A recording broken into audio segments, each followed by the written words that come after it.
Hello, welcome back to Mountain Bike Action, and welcome to our first installment of the Garage Files, a feature that we've been doing in the magazine for years, but have just decided to take it to video. Welcome to Mountain Bike Action's Garage Files, presented to you by Maxima.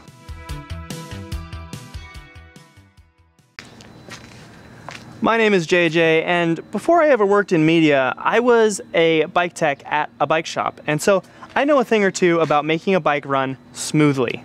Now, while we were out here setting up, Cade told me that he messed with this bike a little bit, specifically the Drivetrain, and that it's not really running too well at the moment. I think he got it on video.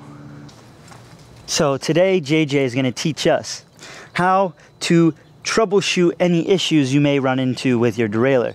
The only thing is, I don't know how much trouble this derailleur has, so I'm going to take it upon myself to create a bunch of trouble with this derailleur so that he can troubleshoot it and try and figure out what is wrong, so that everybody at home who's having trouble with their derailleur can learn what steps you need to take in order to figure out what's going on with your derailleur, why it may not be shifting or why it's shifting weird. Oh, look at that. Yeah, look at that. There we go.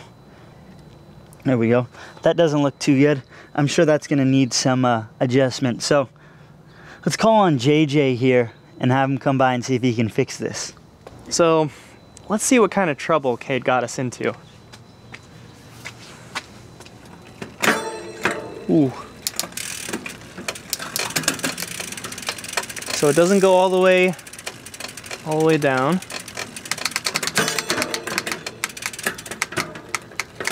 Oh, and we're going into the frame there.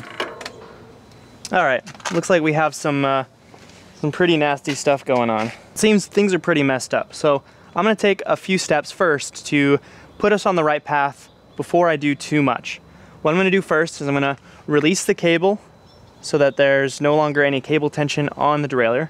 And then I'm going to check out the high limit screw, which is going to keep the derailleur aligned with the smallest cog on the cassette. So I've got a 4mm Allen key here. I'm actually going to turn off the clutch so that I can actually move the cage. And I'm going to insert it in here, loosen that up, and that should free up the cable. Right now, the chain is actually not on the smallest cog, so I'm going to put it back on there and check the alignment. Ooh, and I'm seeing right here, it looks like the derailleur itself got unthreaded from the hanger, so I'm going to retighten that up. So most derailleurs are attached to the hanger with a 5mm Allen key. So all I've got to do is bring it in. You want to make sure there's a little shelf in the hanger right down here that the B tension screw attaches to. And so if that is on, which it looks like it is, I'm just going to go ahead and tighten this up. Make sure it's nice and snug. And there we go. Now we should be able to align the high limit screw with the bottom of the cog and start the process. Now we have to align the high limit screw, which is the limit screw that keeps the chain from going into the derailleur under low tension, with the smallest cog. And right now, if you come over here, you can actually see the guide pulley, which is here, is not at all aligned with the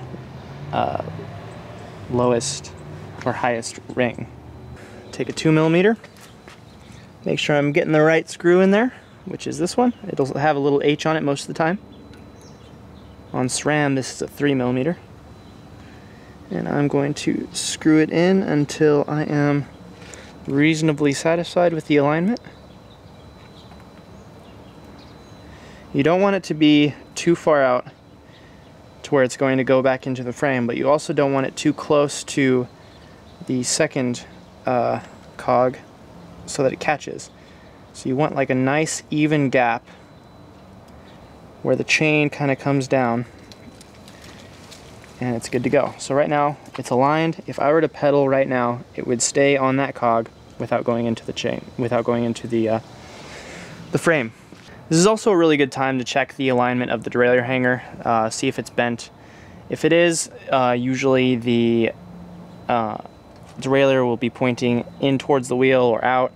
But right now it's looking pretty straight up and down. I'm not seeing any discrepancies, so I'm pretty confident that our derailleur hanger is okay.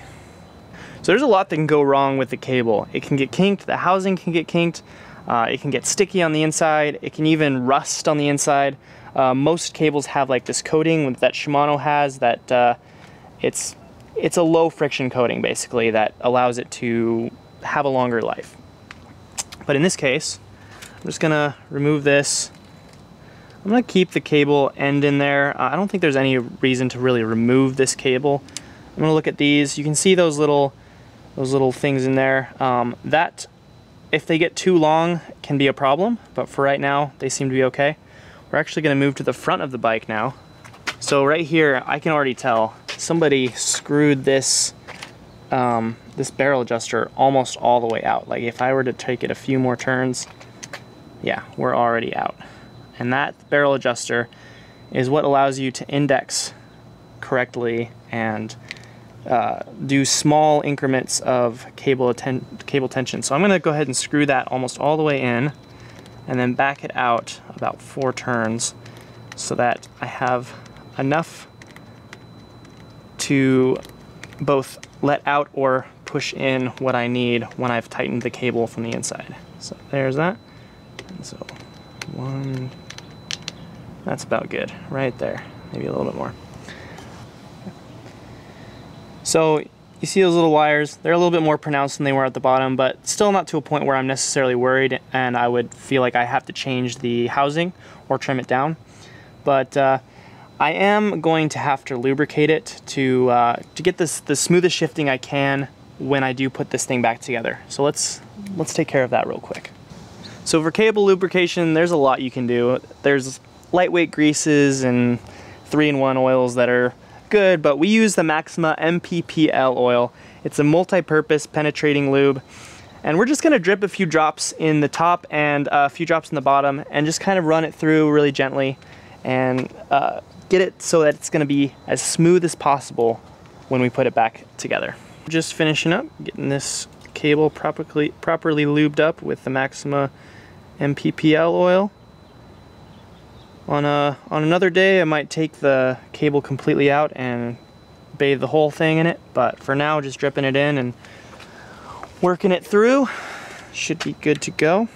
So now that we have properly lubricated the system, we are going to put the cable back in place and tighten it.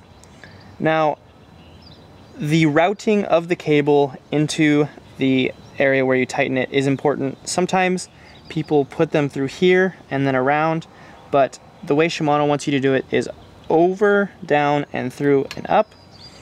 Now to tighten it, you don't want to over tighten it. You want to just kind of hold it nice and stable. Grab your tool, which in this case is a 4mm. Hold it nice and taut. You don't want it too loose, you don't want it too tight. You can take out the slack or put more in as you need to from the barrel adjuster and tighten it real quick so it doesn't move. Good little twist. There we go.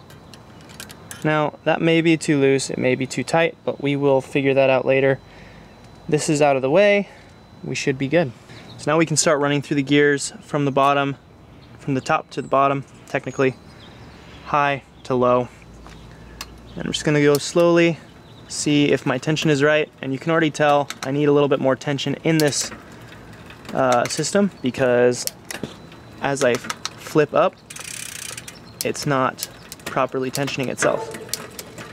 Now I can already tell that I made a little bit of a mistake is I didn't actually make sure all the clicks were out. So you can see I have more tension than I need right here because I didn't properly tension this when all the clicks were out on this. So I need to undo this, retension it in the proper spot, and then continue on. All right, so now that I've readjusted the cable tension here, I can start running through the gears and see.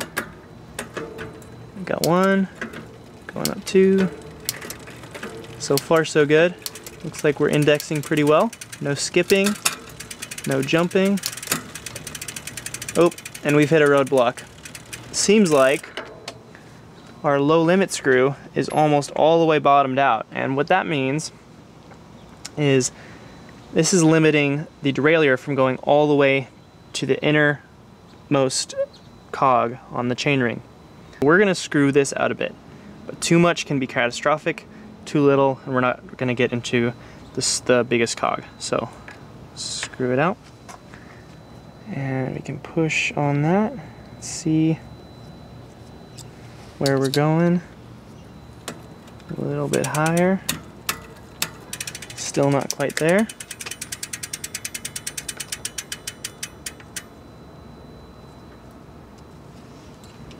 A little bit more, and we're there.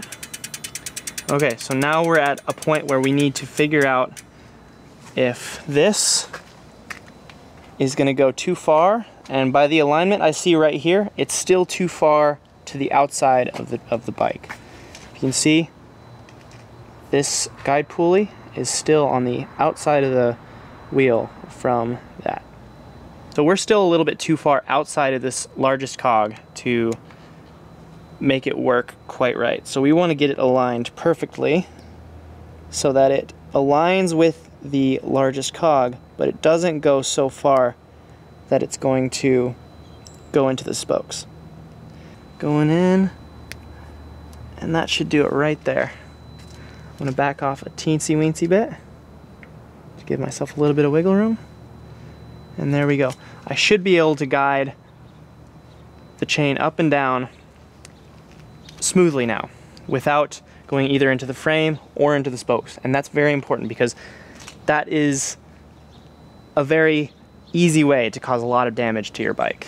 So now that I've adjusted the low limit screw, I'm going to look at the space between this guide pulley and this largest cog right here. And from the looks of it, it's too far. And what that means is I need to adjust this B tension screw, which is really a key component to smooth shifting. If the guide pulley is too far away from this largest cog, it's not going to be super smooth.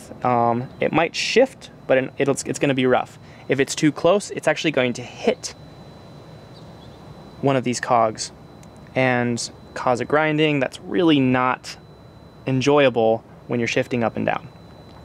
So we have to find the balance and get it into that spot where it's not going to grind either way. On a lot of these 12-speed ones, there is a guide either on the backside here, which this one doesn't have, or with SRAM there's a little tool that has the correct spacing that you can use to get the smoothest shifting if you can figure it out. But right here, we'll be able to figure it out just fine. So I'm going to back it out. Backing it out is actually going to bring the guide pulley closer to the chainring. And I'm going to back it out to about right there. And I'm going to test that out. I think that should be good. You can see it's about a finger's distance from each other. So we can test that out by shifting through and seeing how it goes. Let's do it. Seem to have smoothed it out a little bit, but I think I could let out the B tension just a little bit more. And it looks like I have to adjust the low limit screw as well a little bit. So here's what I'm going to do now.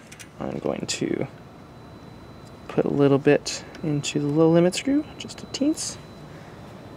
There we go. And I'm going to let the B tension out just a little bit.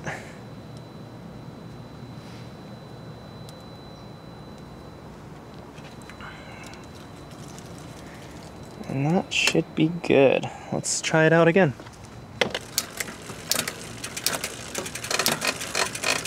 Alright, we're getting some smooth shifts.